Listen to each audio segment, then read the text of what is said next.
আসসালামু আলাইকুম। সবাই কেমন আছেন? আশা করি সবাই ভালো আছেন। আজ আমি বানিয়ে দেখাবো শর্মা বা বার্গার সস। তো চলুন মজাদার এই সসটা কিভাবে ঘরেই তৈরি করা যায় রেসিপিটা দেখে আসি। এর জন্য আমি এখানে 2টা ডিম নিয়ে নিয়েছি। আজ আমি 2টা ডিম দিয়েই আপনাদেরকে সসটা করে দেখাবো। 2টা ডিম আমি ব্লেন্ডার জারের মধ্যে ভেঙে ডিম নিয়ে নিয়েছি। আর দিয়ে দিব হচ্ছে 1 চামচ চিনি। চিনিটা যদি আপনাদের মিষ্টির পরিমাণ কম ভালো লাগে তাহলে চিনিটা একটু কমিয়ে দিন। আমার কাছে সস বা এগুলোতে একটু মিষ্টির পরিমাণটা বেশি হলেই ভালো লাগে। আর দিয়ে দিলাম 1/2 চামচ লবণ, 1/2 চামচ বিট লবণ।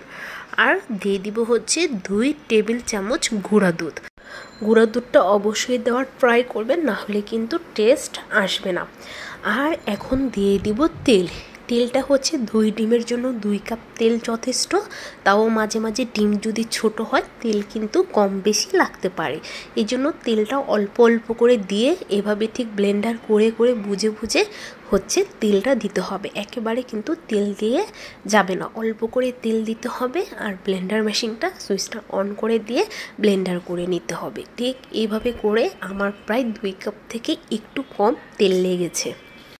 আবারও তেল দিয়ে দিচ্ছি। এক পর্যায়ে কিন্তু তেল দিতে দিতে ব্লেন্ডার করতে করতে এটা ঘন হয়ে যাবে।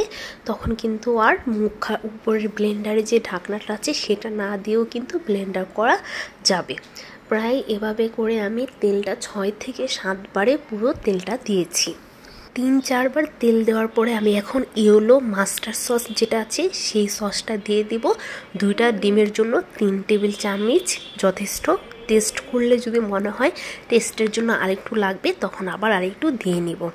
আর লাগবে হচ্ছে টমেটোর সস। 2টা ডিমের জন্য 2 টেবিল চামচ টমেটোর সসই কিন্তু যথেষ্ট। এখন সবগুলো মিশিয়ে আবারও ব্লেন্ডার করে নেব। তেল কিন্তু এখনও পুরোপুরি দিয়ে নেই, মাছ বরাবর আমি হচ্ছে সসগুলো দিয়ে দিলাম। এখন আবারও তেল দিয়ে দিচ্ছি। তেল দিয়ে আবারও ঢাকনা লাগিয়ে ব্লেন্ডার করে নিব। এখন কিন্তু যথেষ্ট সসটা কিন্তু ঘন হয়ে আসতেছে।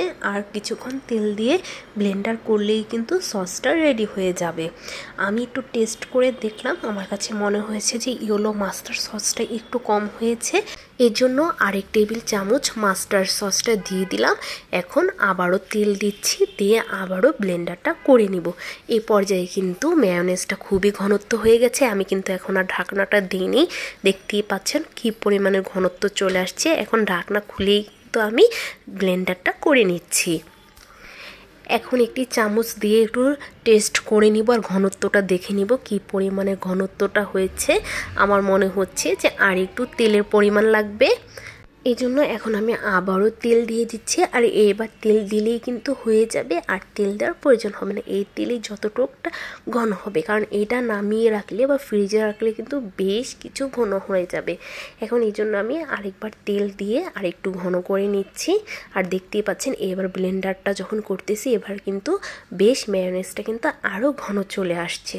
এখন আবারও আমি একটা চামচ দিয়ে আবারও দেখিয়ে দিচ্ছি। দেখেন ওইবারের থেকে কিন্তু এবার বেশ ঘন চলে আসছে। এবার কিন্তু আমার মেয়োনেজটা কিন্তু পুরোপুরি রেডি। এখন আমি একটা বাটিতে নিয়ে নিয়েছি, আর এই বাটিটাতে ভরে আমি মেয়োনেজটা রেখে দেব। কমপক্ষে কিন্তু আপনারা এটা ফ্রিজে, নর্মাল ফ্রিজে 1 সপ্তাহ রাখতে পারবেন। আর যদি আপনারা 1 মাসের মতো রাখতে চান তাহলে কিন্তু এটা ডিপ ফ্রিজে রাখতে হবে। জাস্ট আপনি ইউজ করার আগে 1 ঘন্টা আগে বের করে ইউজ করে আবারও কিন্তু ডিপ ফ্রিজে রেখে দিতে হবে।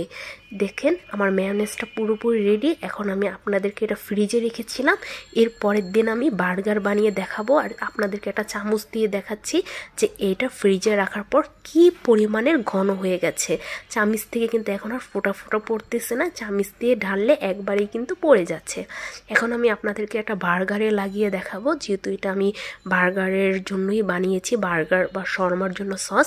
এখন আমি বার্গারের জন্য একটা বনরুটি নিয়ে নিয়েছি, আর ঠিক এইভাবে করে লাগিয়ে নিচ্ছি। যেহেতু এই সসটা একটু মিষ্টি মিষ্টি, এই বনটা দিয়ে কিন্তু এই সসটা বানিয়ে শুধুও খাওয়া যায়, খুবই কিন্তু টেস্টি লাগে।